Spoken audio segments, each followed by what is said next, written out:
हाँ, तो अभी का क्या टॉपिक है? Parallel line. ठीक है, एक पोस्टुलेट हम छोड़ दिए थे पिछले वाले क्लास में, क्योंकि वो पैरेलल लाइन का पोस्टुलेट था। पोस्टुलेट नंबर 5 बोलते हैं उसको, एनसीईआरटी बुक में दिया हुआ है। उस पोस्टुलेट का पूरा बढ़िया से अर्थ समझाने के लिए हम उसको छोड़े थे, क्योंकि पैरेलल लाइन पढ़ाएंगे तो पैरेलल लाइन में चीजें समझ में आनी चाहिए। सबसे पहले दो लाइन मान लो कि अगर इस तरह से है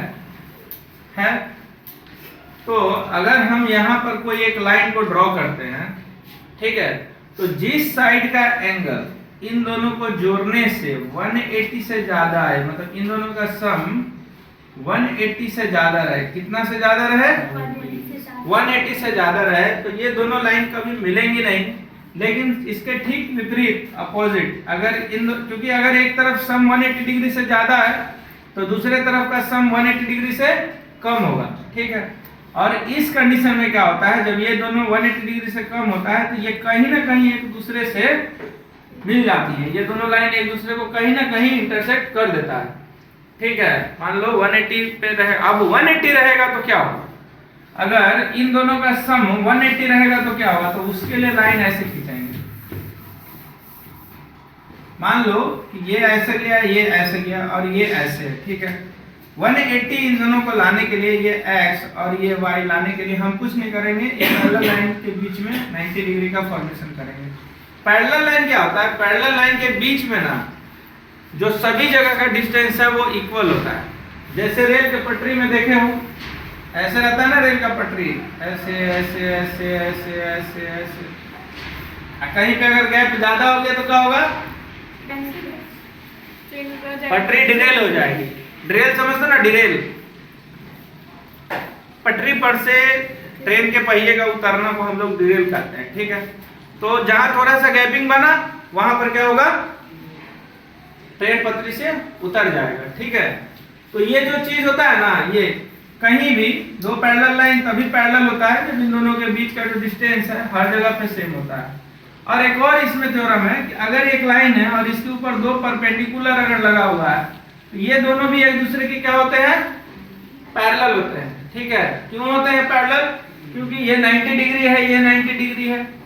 तो अगर ठीक इसके पैरेलल में एक लाइन खींचेंगे तो ये भी 90 और ये भी 90, तो ये सब क्या बन जाएगा? रेक्टेंगल बन जाएगा। तो ये इससे इक्वल होता है। ठीक है, उसके बाद ऊपर जाएंगे, कहीं भी हम ले लेंगे, इस पॉइंट और इस पॉइंट के बीच का जो डिस्टेंस होगा वो क्या होगा?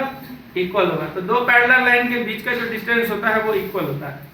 लेकिन यहाँ पर हम क्या प्रूव कर रहे हैं कि इन दोनों का सम कितना डिग्री होना चाहिए? 180 डिग्री होना चाहिए। तो हम एक 90 डिग्री का परपेंडिकुलर ड्रॉ कर दिए। तो अब ये दोनों तो 180 डिग्री है, तो ये दोनों कितना होगा? क्या होगा? तो बताओ, एक चतुर्भुज के सारों कोणों का योग कितना होता है?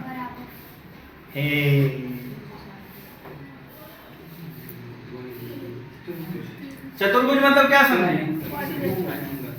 चतुर्भुज का मतलब हो गया इस तरह का कोई सेट। ठीक है, और अगर ये एंगल x है, ये एंगल y है, ये एंगल z है और ये एंगल p है, क्या है? p है। तो p plus x plus y plus z कितना डिग्री होता है? 3 डिग्री। तुम लोग से पूछ रहे हैं।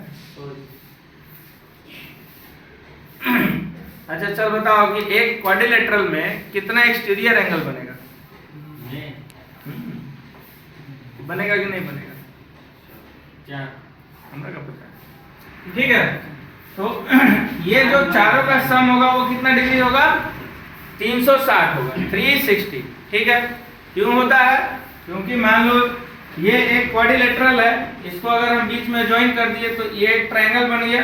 ट्रायंगल का एंगल 180 डिग्री और इस ट्रायंगल का भी एंगल 180 डिग्री, तो ये क्या हो गया? 360 हो गया। ठीक है, तो उसी तरह इन दोनों का जो एंगल का जो सम होगा वो होगा 180 और इन दोनों का जो बच जाएगा वो हो जाएगा 180। ठीक है, तो पैरेलल लाइन में पहला चीज ये ध्यान में रखना है कि इन दोनों का जो सम होगा वो 180 होगा। ठीक, अब देखो ये एंगल मान लो y है और ये एंगल x है। अब ये एंगल x क्यों है? बिकॉज दो लाइन एक दूसरे को इंटरसेक्ट कर रहा है, तो ये एंगल इसके इक्वल होगा। उसी तरह ये एंगल इसके इक्वल होगा। ठीक है, इतना समझ में आया ना? अब हमको बताना कि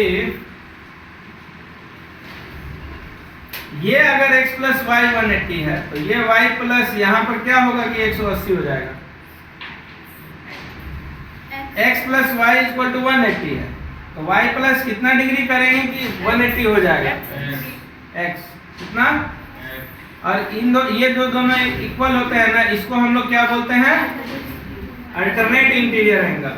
और ये जो दोनों इक्वल एंगल हुए इनको क्या बोलेंगे कोरेस्पॉन्डिंग एंगल। ठीक, ये जो लाइन है इसको इंटरसेक्ट कर रहा है दोनों पैरेलल लाइन को, इस लाइन को कौन सा लाइन बोलते हैं इंटरसेक्टिंग लाइन या ट्रांसवर्सल। क्या बोलेंगे ट्रांसवर्सल। ठीक है, तो पैरेलल लाइन में ज्यादा कुछ है नहीं लेकिन समझने वाला चीज है। मान लो ये एक लाइन पैरेलल है, दो लाइन है, तीन लाइन है, चार लाइन, ये चारों लाइन एक दूसरे की क्या है पैरेलल है और कोई एक इसका ट्रांसवर्सल है। ठीक है, कोई एक क्या लाइन इसका ट्रांसवर्सल है। तो ये एंगल अगर x होगा तो ये भी x होगा, फिर ये वाला x होगा, फिर ये भी x होगा। ये एंगल अगर x है तो ये भी x है, ये x है तो ये भी x है, ये x है तो ये भी x है और ये x है तो ये भी x है। ठीक है, एंगल का सब्स्टिट्यूशन देख लो, समझ लो, एकदम दिमाग में उतार लो। ठीक है, समानांतर रेखा बोलते हैं। ठीक है, दो लाइन के बीच का जब डिस्टेंस जो दूरी है हर जगह पे इक्वल होता है तो उसको हम लोग समानांतर रेखा बोलते हैं और इन दोनों एंगल को एकांतर कोण बोलते हैं। ठीक है, और ये दोनों को वर्टिकली अपोजिट बोलते हैं। वर्टिकली अपोजिट को क्या बोलते हैं हिंदी में? हाँ,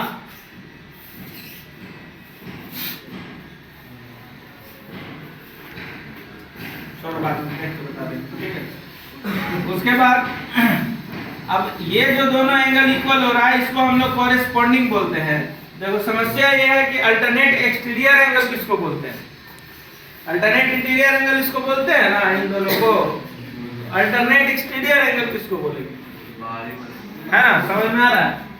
तो देखो अगर हम इस लाइन को हटा दें यहाँ से यहाँ तक का, ये लाइन, ये एंगल और ये एंगल दोनों क्या है? यही है अल्टरनेट एक्सटीरियर एंगल। क्या है? Alternate exterior angle. ठीक है, क्योंकि ये दोनों तो फिर कॉरेस्पॉन्डिंग हो जाएगा, ये दोनों क्या हो जाएगा कॉरेस्पॉन्डिंग हो जाएगा, कॉरेस्पॉन्डिंग। ठीक है, इतना हो गया और है इसमें चलो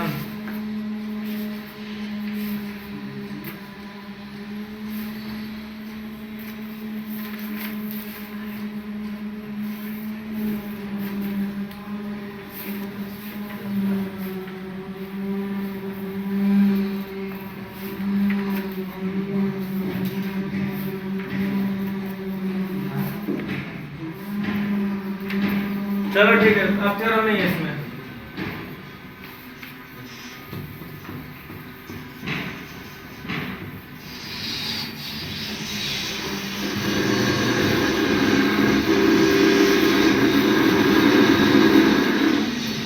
अच्छा, मान लो कि ये दो पैरेलल लाइन है।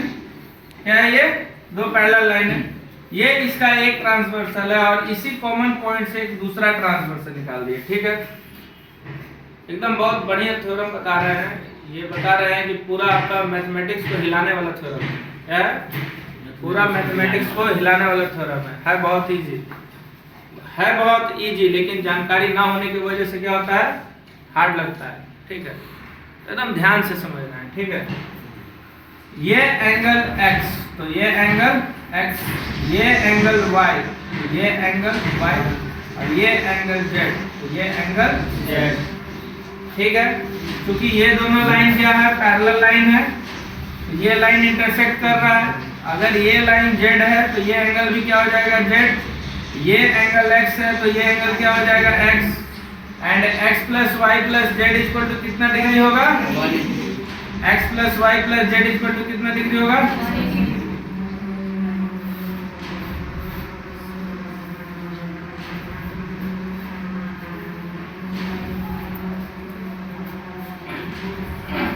है ना, इजी है, ज्यादा हार्ड नहीं है।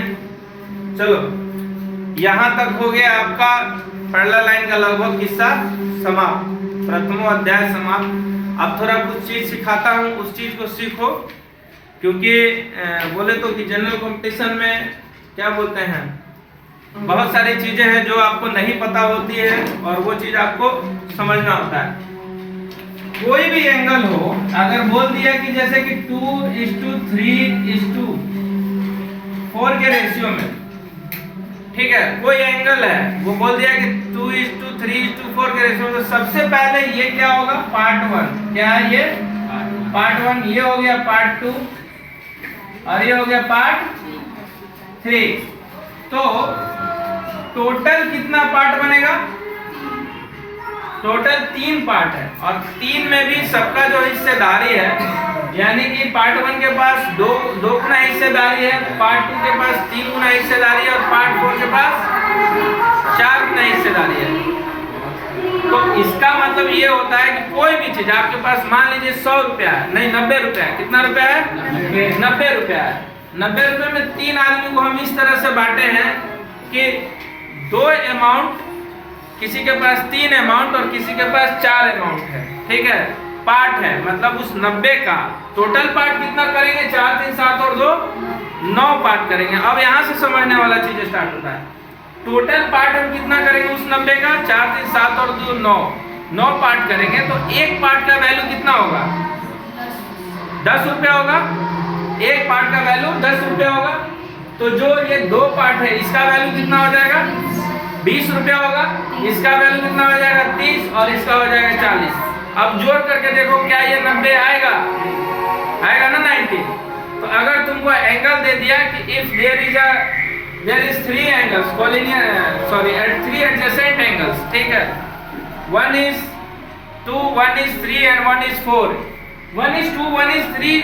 अब समझ में आ रहा है कि is 2 क्यों बोलते हैं, is 2 बोलते हैं ना कि 2:2, 3:4, 1 is 2, another is 3 and another is 4, इसलिए इसको is 2 का सिंबल भी बोलते हैं।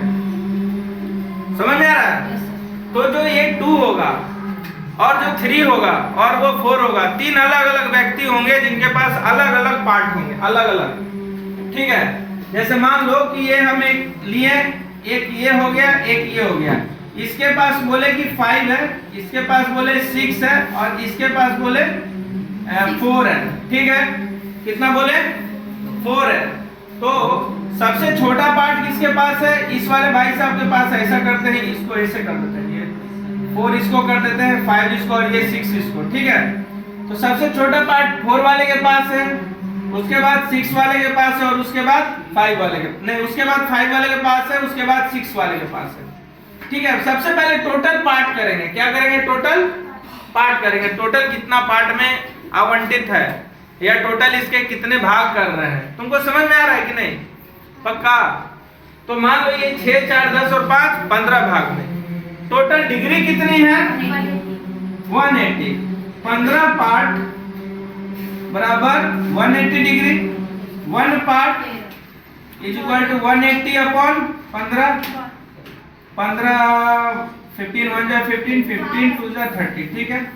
तो 1 पार्ट का जो वैल्यू आएगा वो कितना आएगा, 12 degree, 12 5 60 degree, 12 6 72 degree and 12 4 48 degree. तुम कैलकुलेट करके देख लो, सब 180 डिग्री होगा जोड़ने के बाद, ठीक है। कोई भी क्वेश्चन आए, एक ट्रायंगल आ जाए, ट्रायंगल में कह दिया कि ये 3 है, ये 4 है और ये 5 है, ठीक है, कह दिया इसके पास 3 पार्ट है, इसके पास 4 पार्ट है और इसके पास 5 पार्ट है, ठीक है। तो आपने टोटल पार्ट कितना हो गया, 4 3 7 और 5 12 पार्ट। कितना पार्ट है, 12 पार्ट। 12 पार्ट का जो वैल्यू होगा वो कितना डिग्री होगा, तो 1 पार्ट का कितना हो जाएगा,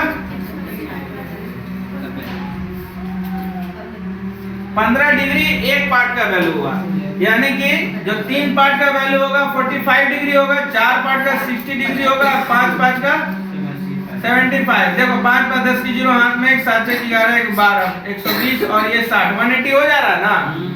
तो किसी भी चीज का पार्ट, ये बता रहे हैं आपको, मतलब ये सिर्फ इसमें ज्योमेट्री में काम नहीं आएगा, ये आपको पूरा अर्थमेटिक में काम आएगा। जो चीज हम आपको बता रहे हैं बहुत खतरनाक चीज है और इसमें बहुत लोग अटकते हैं, क्योंकि बोले ना कि चीजों की सीधी जो जानकारी नहीं होती है ना, उसके कारण क्या होता है, लोग काफी ज्यादा अटकते हैं, ठीक है। तो ये चीज को समझना है। मान लो कि आपके पास 4 बंदे हैं, कितने बंदे हैं, चार बंदे हैं, मान लो कि पर्सन 1 है, पर्सन 2 है, पर्सन 3 है, पर्सन 4 है, ठीक है। किसी के पास 4 है, 5 है, 6 है एंड 7 है, ठीक है। ये रेशियो में दिया हुआ है, सबके पास कुछ अमाउंट है। और जो टोटल अगर अमाउंट की बात करें तो हमने क्या किया, इनके जो पापा हुए उन्होंने क्या किया, बोला 440 रुपए रख लो। कितना रुपए? 440 रुपए इन्होंने चारों में दे दिया।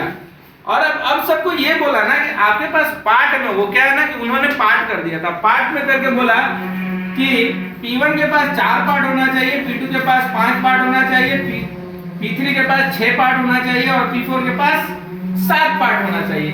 तो सबसे पहले टोटल नंबर ऑफ पार्ट्स निकालेंगे। कितना होगा? 5 और 9 6 15 और 7 22 पार्ट। तो 22 पार्ट का जो वैल्यू होगा वो 440 रुपीज है। एक पार्ट का वैल्यू 440 बटा 20 रुपया है। अब ये जो 4 पार्ट रखा है इसके पास कितना हो जाएगा? 80 रुपीज। इसके बाद हो जाएगा 100, 120 और 140। अब आप जोड़ करके देख लो, ये टोटल 440 होगा, 180 और हो जाएगा ये 300, 260 और ये हो गया 180। जोड़ेंगे तो 0, 8 से 14 के 4 हाथ में 0 3 1 4 आ रहा है ना 440। क्योंकि क्वेश्चन आते हैं, एक क्वेश्चन हम दिए थे ना, ऐसे तो दिए नहीं थे। मान लो क्वाड्रिलेटरल है, क्या है? क्वाड्रिलेटरल है। क्वाड्रिलेटरल मतलब चतुर्भुज। चतुर्भुज के पास कितने कोण है? 4 एंगल है, 4 एंगल है। हमने एक क्वाड्रिलेटरल लिया और इसके पास 4 एंगल है। इसके पास बोला 3 है, इसके पास बोला 4 है, इसके पास बोला 5 है और इसके पास बोला 6 है। 4 3 7 में 12 6 18, ठीक है। कितना है टोटल पार्ट? कितना हुआ? 18। ये पूरा एंगल 18 पार्ट में डिवाइड करेंगे, ठीक है। और 18 पार्ट का जो वैल्यू होगा वो 300। 1 पार्ट का वैल्यू 20 डिग्री हो गया। तो पहले पार्ट का वैल्यू 60, दूसरे का 80, तीसरे का 100 और चौथे का, ठीक है। अब 8 से 40 140 और 140 और 220, 140 प्लस 220 360 आ रहा है ना। अब पार्ट का डिवीजन समझ में आ गया, ठीक है। मान लो कि ये नाम है तुम्हारा साक्षी, गौरी, श्रुति, नहीं दूसरा नाम बताओ। साक्षी, गौरी, तुम्हारा नाम क्या है? आयुषी। आयुषी और वो क्या नाम है? पूर्वी, ठीक है। मान लो कि साक्षी है, पूर्वी है, गौरी है और क्या है तुम्हारा? आयुषी है। ये 4 लोग हैं। 4 लोगों ने एक बिजनेस में पैसा लगाया। कितना पैसा लगाया? मान लो इसने 1 लाख लगाया, 1 लाख कर दिए, 1 लाख, 1.5 लाख, 2 लाख एंड 2.5 लाख, ठीक है। कितना पैसा लगाया? इसने 1 लाख लगाया, सबसे कम साक्षी ने लगाया, उसके बाद पूर्वी, उसके बाद गौरी, उसके बाद आयुषी, ठीक है। आयुषी पैसा बढ़िया, दिस मीन्स, ठीक है। अब मान लो कि इन्होंने 1 साल तक जो पैसा लगाया है तो कुछ प्रॉफिट आया। प्रॉफिट मान लो हमने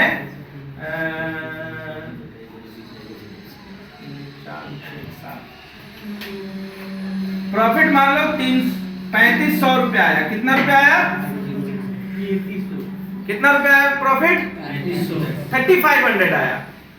अब यहां से कहानी शुरू होती है। अब जिसने जितना वैल्यू लगाया होगा उसी के अनुसार ना उसको पैसा मिलेगा।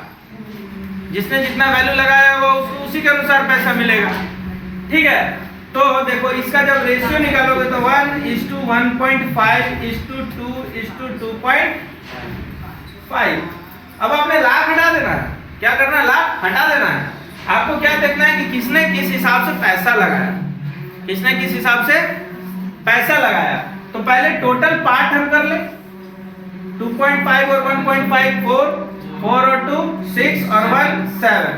हम इसको 7 पार्ट में कैलकुलेट कर देते हैं।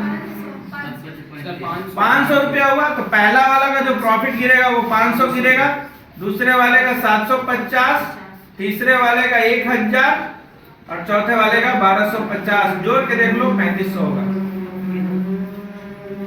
समझ में आया? ये बहुत हाई लेवल कंपटीशन का सीजीएल मेंस तक का ये क्वेश्चन है, ठीक है। बहुत आसानी से समझ में आ गया होगा, इसलिए एंगल्स पहले बताएं ताकि क्या ना कि तुम लोग के दिमाग में पार्ट समझ में आए, ठीक है। बोलते हैं ना कि ज्योमेट्री एक ऐसा चीज है ना जो कि बहुत इजी है, वो चीज समझ में आता है, लेकिन अगर ये चीज डायरेक्ट जब तुमको बताते ना समझ में नहीं आता, इसलिए ज्योमेट्रिकली पहले बताएं ताकि ज्योमेट्री से तुमको, क्योंकि वो उसका एंगल का दायरा 180 और 360 ही है, करोड़ों में नहीं है, ठीक है। समझ में आया कि नहीं? पक्का? चलो ठीक है, समझ में आया तो बाद में लास्ट में हम क्वेश्चन भर भर के देंगे। आगे बढ़ते हैं।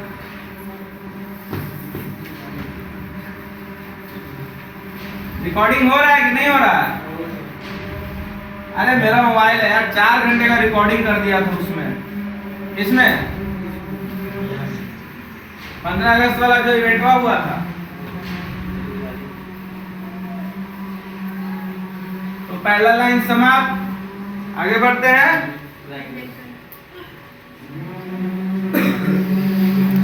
ट्रायंगल, ठीक है। ट्रायंगल कितने तरह का होता है? 3।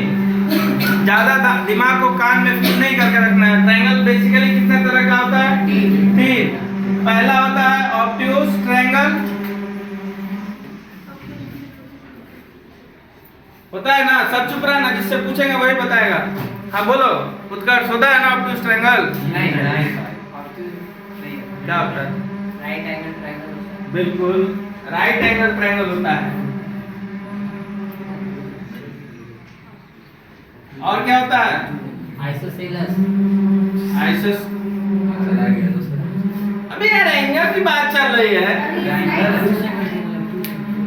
ऑब्ट्यूज एंगल ट्रायंगल होता है ना, मारेगा, कंफ्यूज कर रहा है। देखो, ट्रायंगल सिर्फ साइड के बेसिस पे होता है, ज्यादा दिमाग नहीं लगाना है। क्या चीज? साइड के बेसिस पे ट्रायंगल होता है। पहला ट्रायंगल होगा जिसका सारा साइड इक्वल होगा। क्या होगा? इक्वल होता है, इसको बोलते हैं इक्विलैटरल। दूसरा होता है क्या चीज? 2 साइड इक्वल होता है, इसको बोलते हैं आइसोस्केलस। और तीसरा जिसका कुछ भी इक्वल नहीं होता है, स्केलर। हिंदी में क्या बोलेंगे? बोले छोटू इक्विलैटरल को समबाहु। हाँ, और इसको बोलते हैं द्विसम, और इसको क्या बोलते हैं? एक चुप चल, तू बोल। जिसका कोई भी साइड इक्वल नहीं होता उसको क्या बोलते हैं? बहुत बढ़िया, इसका मतलब उस दिन तुम समझी है, विषम बाहु, ठीक है। ये ट्रायंगल का बेसिक चीज है, ठीक है। एंगल पर कैसे डिवाइड हुआ है ये हम बताते हैं, ठीक है। बहुत सारे बुक में मिलेंगे, एंगल के हिसाब से भी ट्रायंगल को कैटेगराइज करके रखा है।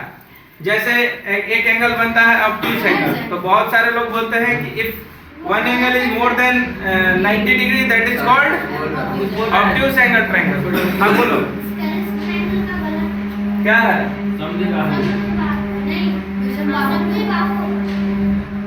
समद्विबाहु या द्विसमबाहु, बात तो बराबर है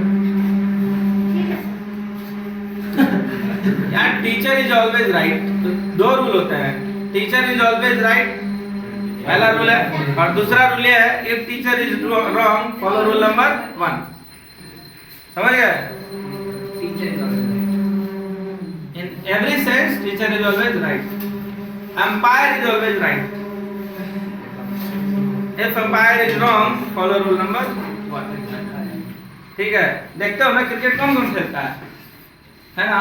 होता है ना ऐसा, एम्पायर डिसीजन दे दिया वो फाइनल है, बाद में भले उसको निकाल दे बीसीसीआई वाला, बात अलग है। हाँ, इसीलिए दिन प्रतिदिन सभी चीजों में क्या हो रहा है? परिवर्तन हो रहा है। बहुत सारे नियमों पर परिवर्तन हुआ है, ठीक है। तो ये सब चीज को थोड़ा सा समझो। तो देखो, कैटेगराइज एंगल का मतलब होता है कि आपका पास एक ट्रायंगल है जिसमें एक एंगल 90 डिग्री से ज्यादा है, ठीक है। कितना एंगल? लेकिन आपको ये चीज मेंशन करना होगा कि one angle is more than 90 degree and other 2 angle is less than 90 degree, then it is called obtuse angle triangle. Obtuse angle triangle. हाँ, इसमें तो ज्यादा दिक्कत नहीं है। आप अगर इसको मेंशन नहीं भी करेंगे ना कि दो एंगल 90 डिग्री से कम है, वन एंगल 90 डिग्री से ज्यादा है, तो निश्चित सी बात है बाकी दोनों एंगल 90 डिग्री से कम होगा। बाकी दोनों एंगल 90 डिग्री से कम होगा, इवन उन दोनों का सम 90 डिग्री से कम होगा। एंगल का तो बहुत दूर का बात है, एंगल का तो बहुत दूर का बात है, ठीक है। तो और राइट एंगल ट्रायंगल में क्या बोलता है, if one angle is 90 degree. इसमें भी ज्यादा कंफ्यूजन वाला बात नहीं है। अगर एक एंगल 90 डिग्री है तो बाकी जो दोनों एंगल होगा वो 90 डिग्री से कम होगा, और मैक्सिमम जाएगा तो इन दोनों का सम कितना जाएगा, 90 डिग्री जाएगा। लेकिन दिक्कत कब होता है, तीसरे वाले में, जब कहता है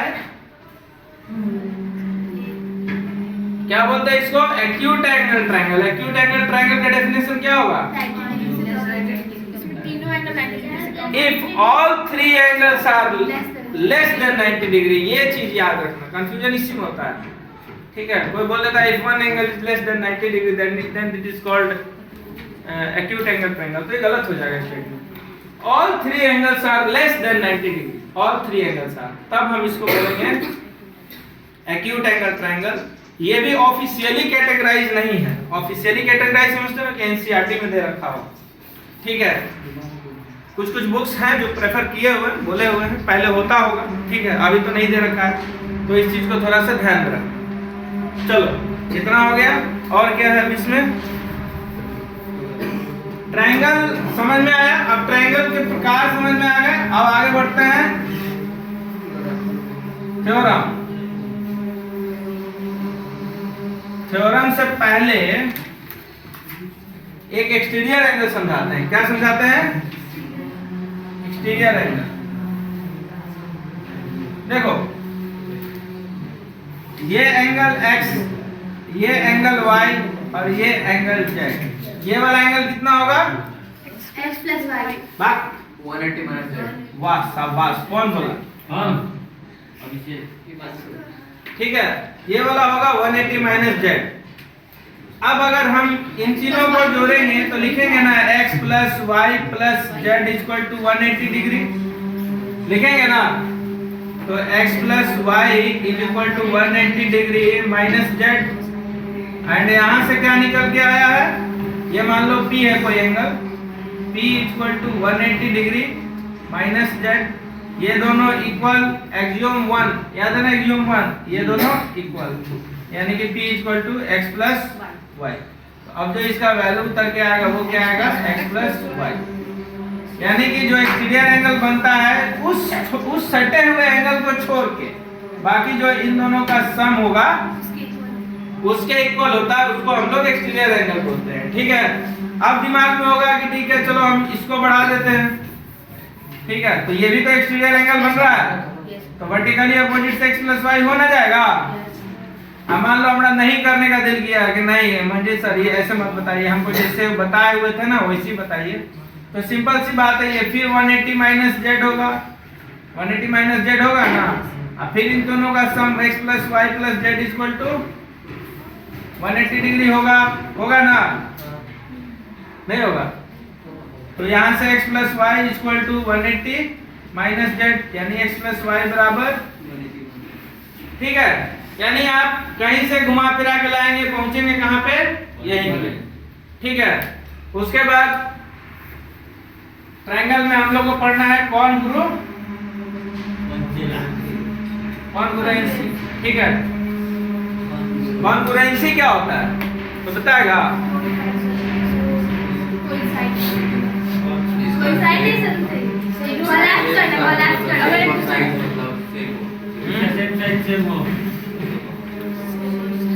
दो ट्रायंगल बिल्कुल एक दूसरे का कार्बन कॉपी हो, बिल्कुल डिट्टो सेम हो। डिट्टो सेम समझते हो ना, एग्जैक्ट सेम हो, तो उस केस में दोनों ट्रायंगल को हम क्या बोलते हैं, कॉन्ग्रुएंट बोलते हैं, ठीक है।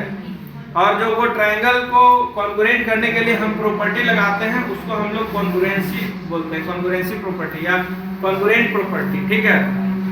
तो कॉन्ग्रुएंट का मतलब होता है बिल्कुल सेम हो। जैसे एक छोटा सा एग्जांपल बताएंगे, दिमाग में समझ में आएगा।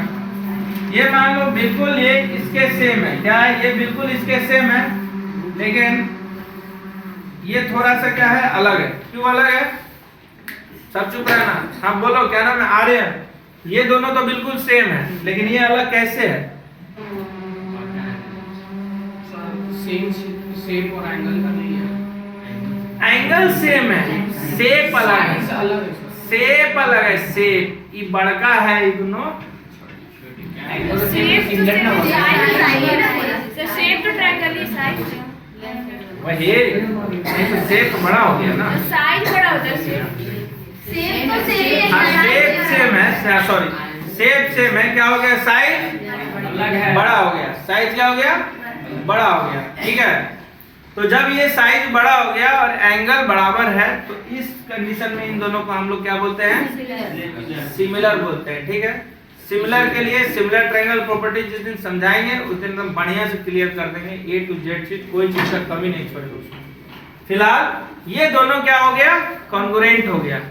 सर्वांग सम क्या हुआ, सर्वांग सम। जब दो त्रिभुज है और दोनों त्रिभुज क्या है, बिल्कुल डिट्टो इक्वल है, तो उसको हम लोग क्या बोलते हैं, सर्वांग सम त्रिभुज बोलते हैं, कॉन्ग्रुएंट ट्रायंगल बोलते हैं।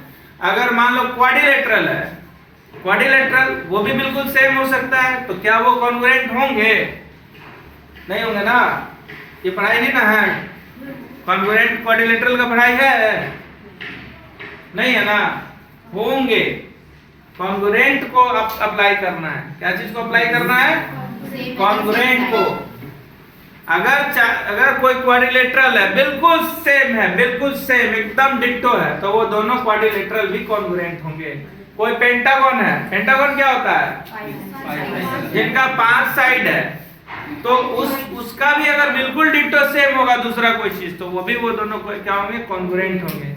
लेकिन जनरली हमको कॉन्ग्रुएंसी पढ़ना है ट्रायंगल के लिए, और ट्रायंगल के कॉन्ग्रुएंसी में क्या होता है, हमारे पास 6 चीजें होती हैं। कितनी चीजें होती हैं, 2 ट्रायंगल में 3 साइड और 3 एंगल होते हैं। क्या होते हैं, 2 ट्रायंगल में 3 साइड और 3 एंगल होते हैं। देखो ये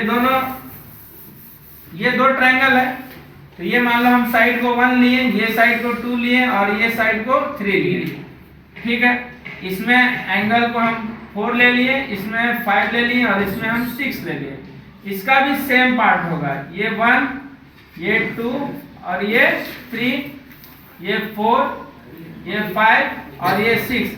यानी कि 2 ट्रायंगल में हमको 6 चीजों को इक्वल करने का जो पूरा प्रक्रिया होता है, इसको हम लोग बोलते हैं कॉन्ग्रुएंसी, ठीक है। और हमको दिया कितना चीज रहता है, 3 चीज।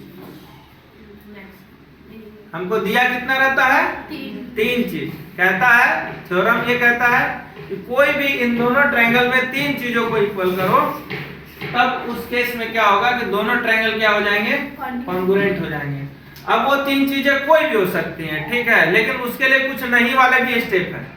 तो जो नहीं वाले स्टेप है वो हम बाद में समझाएंगे, जो होने वाले स्टेप है उनको पहले समझा देते हैं, ठीक है। तो होंगे क्या क्या,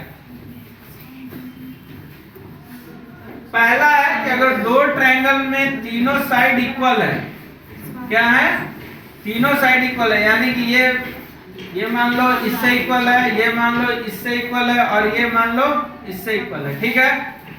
2 ट्रायंगल में तीनों साइड इक्वल है, बात नहीं, अन्यथा दुखारन सिंह आपको प्रताड़ित करेंगे तो हमारा कोई दोष नहीं।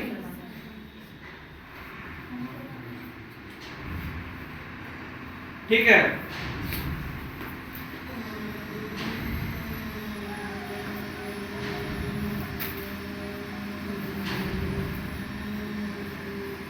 तो ये जो दोनों ट्रायंगल है, ये दोनों ट्रायंगल को इक्वल करने के लिए अगर 3 साइड इक्वल दे दिए, मतलब बोला जाए कि दोनों ट्रायंगल में तीनों साइड इक्वल है, क्या है, इक्वल है, तब ये दोनों ट्रायंगल क्या है, कॉन्ग्रुएंट है। और इस प्रॉपर्टी को हम लोग बोलते हैं, पहला नाम SSS, ठीक है।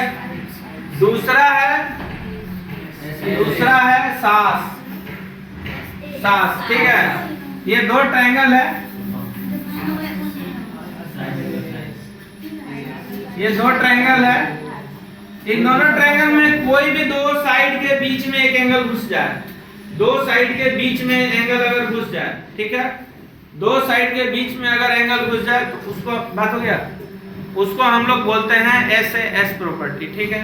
क्या बोले, हमारे पास 3 चीजें दी हुई रहेंगी और 3 चीजों से हमको कॉन्ग्रुएंट प्रूव करना होता है।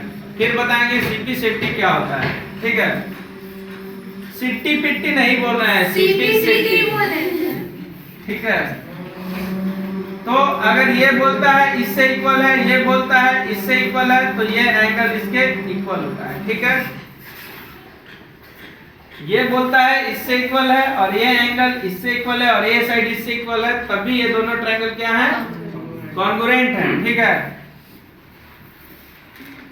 फिर होता है तीसरा ASA, ठीक है, यानी कि दो एंगल के बीच में साइड जो है दोनों ट्रायंगल में इक्वल हो, ठीक है। मान लो अब ये साइड को हम हटा दिए, ठीक है, कह रहे हैं कि ये एंगल इसके इक्वल है, ये वाला एंगल इसके इक्वल है और ये जो साइड है, ये जो साइड है ये इससे इक्वल है, तब भी क्या है, ये दोनों ट्रायंगल क्या हो जाएंगे, कॉन्ग्रुएंट हो जाएंगे, ठीक है। उसके बाद चौथा होता है एंगल एंगल, और ये बिल्कुल सेम होता है इसके, क्यों होता है बताए हुए हैं पहले, लेकिन अभी भी बता देते हैं क्यों होता है। क्योंकि देखो दो एंगल अगर इक्वल है तो जो तीसरा वाला एंगल होगा वो इस वाले एंगल के इक्वल हो जाएगा, यानी कि ASA यहाँ पर जाएगा तो ये भी ASA इसको फॉलो कर देगा, ठीक है। समझ में आ रहा है। मान लो दो ट्रायंगल है, एक एंगल एक साइड एक एंगल, ये दोनों इक्वल है, तो तीसरा वाला एंगल पहले बताओ इक्वल होगा कि नहीं होगा।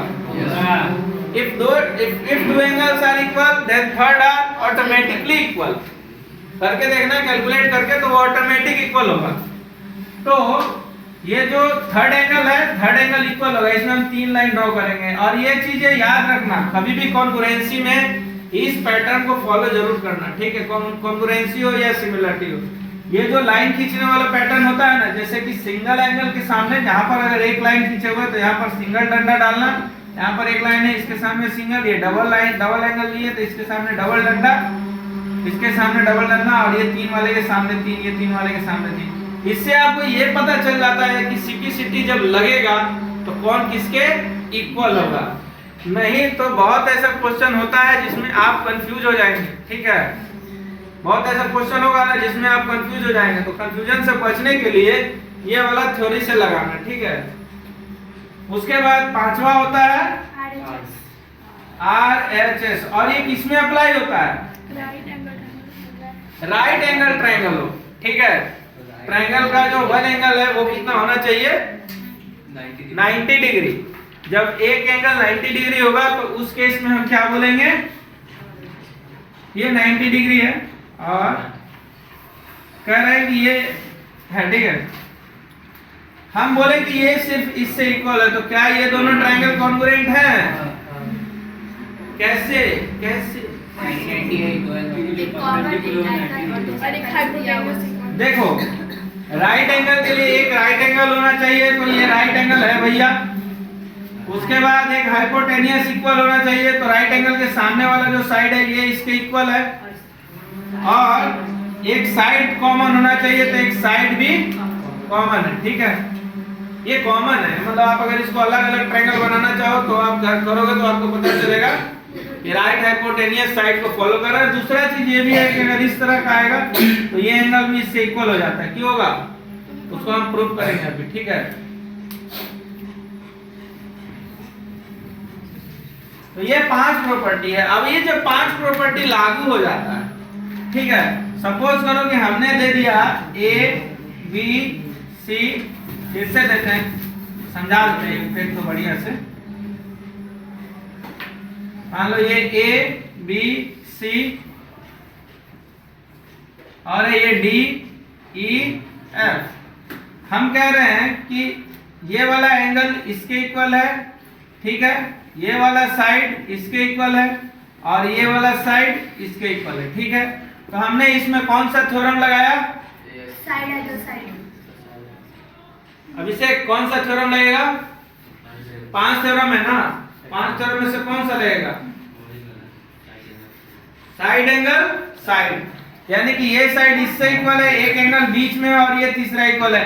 अच्छा तुम लोग ध्यान दिया होगा जब हम इन दोनों साइड को डबल डंडा और ट्रिपल डंडा ले रहे हैं तो ये हम सिंगल लाइन क्यों खींचे थे, क्योंकि दिमाग में पहले ही सोच लिए थे कि इसके जो सामने वाला है वो क्या है, एक लाइन वाला है, ठीक है। अब ये 3 डंडा के सामने वाला को है, 3 एंगल बना दिए।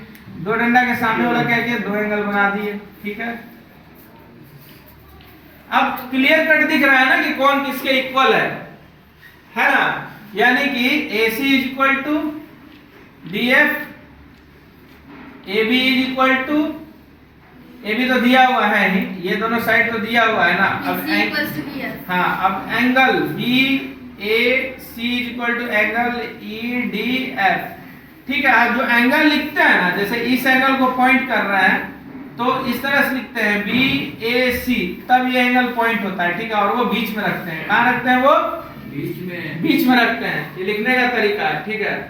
और ज्योमेट्री में जितनी भी चीजें आप प्रूफ करोगे तो दो चीजें होती है, एक होती है स्टेटमेंट और एक होता है थ्योरम। स्टेटमेंट आपको नेसेसरी है देना, और स्टेटमेंट देने के लिए आप किसी न किसी थ्योरम का उपयोग करेंगे। दूसरा चीज रीजन, तीसरा चीज क्या है, reason. Reason basically I think book में नहीं दिया होगा, लेकिन रीजन हम लिखते हैं, ठीक है। हर चीज के पीछे का आपको रीजन लिखना है, हर चीज के पीछे का। कोई भी चीज आप इसमें बना रहे हैं ना, उसके पीछे का आपको रीजन देना होगा, तभी आपका वो जो मैथ है ज्योमेट्री का, वो बिल्कुल परफेक्ट माना जाएगा और आपका एक भी नंबर नहीं कटेगा। ज्योमेट्री में क्या है, गिवन लिख दो, टू प्रूव लिख दो, कंस्ट्रक्शन लिख दो और प्रूफ कर दो। प्रूफ नहीं हुआ फिर भी आपको ना, अगर 4 मार्क्स का है क्वेश्चन तो 2 तो कम से कम उसको देना पड़ेगा, मजबूरी हो जाएगा 2 नंबर देना, ठीक है। आपने अगर इतनी चीजें कर दी तो मान लो कि 60 नंबर का क्वेश्चन आप बना लिए, 20 नंबर का क्वेश्चन में आपको अटक रहे हैं, तो आपको सिर्फ स्टेप्स फॉलो करने हैं। क्या करना है, स्टेप्स फॉलो करेंगे तो वो 20 में से 10 आपको मिल जाएंगे, यानी कि 70 आ गया, 70 मतलब 90 आ गया। आप सिर्फ 60 मार्क्स का ही जान रहे हैं फिर भी, ठीक है। तो कोशिश यही करना है कि अपने तरफ से तो प्रैक्टिस में कोई कमी नहीं करना है। बोर्ड्स का एग्जाम आने वाले हैं, एकदम कम टाइम बचा हुआ है, बिल्कुल कहते हैं गला तक पानी आ चुका है। अब आपको क्या है, तैरना तो पड़ेगा, नहीं तैरिएगा तो आप डूब जाइएगा। इस चीज को आप नोटिस कीजिए, मेरा बात को एकदम दिमाग में रखिए। दिन में पढ़िए, रात में पढ़िए, घर पे जा रहे हैं सोने का कोशिश कम कीजिए। मतलब आप अभी दिन और रात जो है ना अपना पढ़ाई पर ज्यादा दिमाग लगाइए, ठीक है। बाकी चीजों के लिए बहुत टाइम है, मार्च के बाद ना बहुत टाइम मिलेगा। ऐसे तो हम नहीं देंगे नहीं ना देंगे, 20 मार्च से 11 शुरू कर रहे हैं, तुम चल जाना गाँव, ठीक है। एक के बार चार्ज करेंगे 50,000, तो फिर एक के बार आओगे, सर हम आ रहे हैं सर।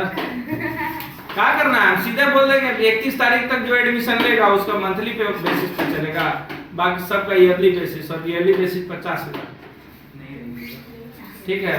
इस साल तो अपने पास 11-12 में बच्चे ही बहुत कम है, तो टीचर उतना क्या बोलते हैं खराब तो नहीं रखे हैं, लेकिन फिर भी अगले साल देखेंगे, अगर बढ़िया पेमेंट आएगा तो IITM को बुला लेंगे। कितना लेगा वो, इनको 10,000 देते हैं, वो 30,000 लेंगे, 40,000 लेंगे।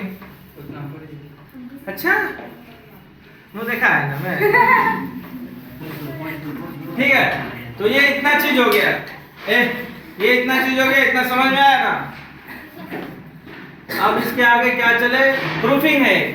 पता है क्या है प्रूफिंग, जो मान लो ये ट्रायंगल है और इसका दोनों साइड इक्वल है, तो हमको ये प्रूफ करना होता है कि ये दोनों एंगल इक्वल है, ठीक है। हमने करना ये है कि हम इस पर 90 डिग्री एक परपेंडिकुलर गिरा देते हैं, ठीक है।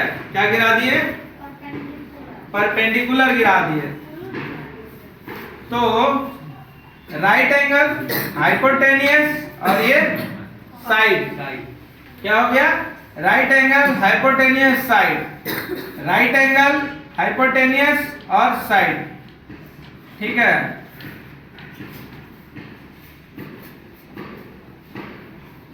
समझ में आ गया, ये दोनों ट्रायंगल हो गए ना कॉन्ग्रुएंट, हैं कॉन्ग्रुएंट हो गए, तो ये वाला एंगल इसके इक्वल हो गया, यानी कि equal opposite side having equal angles. क्या थ्योरम देख लेना, उसमें अंग्रेजी दिया, मेरा अंग्रेजी उतना भगवान भरोसे हिंदू होटल है, ठीक है। तो अंग्रेजी अपना देख लेना, ये दोनों इक्वल हो गया। इसी का ठीक अपोजिट भी है, अगर ये दोनों एंगल इक्वल है तो ये दोनों साइड क्या होंगे, इक्वल होंगे। फिर मान लो ये 90 डिग्री गिरी है, ये दोनों एंगल क्या किए, इक्वल कर दिए। समस्या ये होगा कि जब ये दोनों एंगल अगर इक्वल हो गए तो हम इन दोनों ट्रायंगल को कैसे कॉन्ग्रुएंट प्रूव करेंगे, क्योंकि साइड तो दिया नहीं है। कोई है कि अगर ये दोनों इक्वल हैं तो इस दोनों ट्रायंगल को कॉन्ग्रुएंट प्रूव कर दे? Utkarsh, would you like to come to the board? हाँ तो समझा। वो एंगल वो कॉमन साइड है, बोर्ड पे जा। नहीं बोर्ड पे नहीं है ना, बताओ। 90 डिग्री में वो 90 डिग्री बना है ना, वो कॉमन साइड है ना। हाँ कॉमन साइड है। जो एंगल किधर वो करते हैं। तो उसके बाद फिर बनाए ना आर तो है और उसका फिर एक अपोजिट हाइपोटेनस है। हाँ अब बोलो। एडी का कॉमन साइड है। एडी कॉमन साइड हो गया। Angle B equal to angle C. Angle B equal to angle C. कोई फॉलो नहीं कर रहा।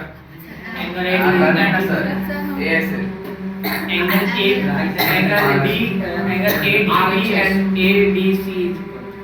हाँ ये दोनों एंगल भी इक्वल है, तो एंगल साइड हुआ ना, एंगल साइड हुआ। ए एस ए लाना है। सर वो एंगल ए को बाइसेक्ट कर रहा है ना, बाइसेक्ट नहीं कर रहा है, बाइसेक्ट हम बोले नहीं है।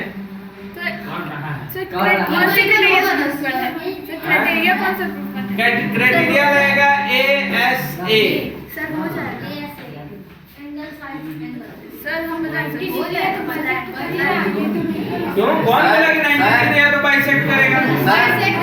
हम ये दोनों को इक्वल थोड़ी बोले हैं कि बाइसेक्ट सर सुनिए ना सर, कोई ऐसा थ्योरम नहीं है कि परपेंडिकुलर है। मान लो देखो होता तो है, लेकिन हमको वो चीज को क्या करना है, प्रूव सर करना है। 180 डिग्री जब वो दोनों जब 180 डिग्री हो गया तो एंगल ए तो हाँ अभी आया, अभी हिमांशु सही दिमाग लगाया है कि जब ये दोनों का जो सम है इन दोनों के सम के इक्वल होगा तो ये दोनों एंगल इक्वल हो जाएगा ना। अब लगेगा angle side angle, angle side angle. यही थोड़ा सा लाना होता है कि ये वाला एंगल आपको इसके बराबर लाना है। अब ये वाला एंगल इसके बराबर हो गया तो इसका मतलब ये लाइन जो है एंगल बाइसेक्टर भी हो गया। ठीक है, एंगल बाइसेक्टर किसको बोलते हैं? जो किसी एंगल को दो बराबर भागों में बांटे। साइड बाइसेक्टर किसको बोलते हैं? मान लो कोई एक लाइन है, इसको दो बराबर भागों में कोई लाइन अगर बांटता है ना तो उसको हम लोग साइड बाइसेक्टर बोलते हैं। ठीक है, तो वो तो मेंसुरेशन का है, बताएंगे फिर। कितना समझ में आ गया? इतना समझ में आ गया तो चलो एक आध क्वेश्चन ट्राई करते हैं। ठीक है, फिर आगे बढ़ते हैं। एक आध क्वेश्चन ट्राई कर ले।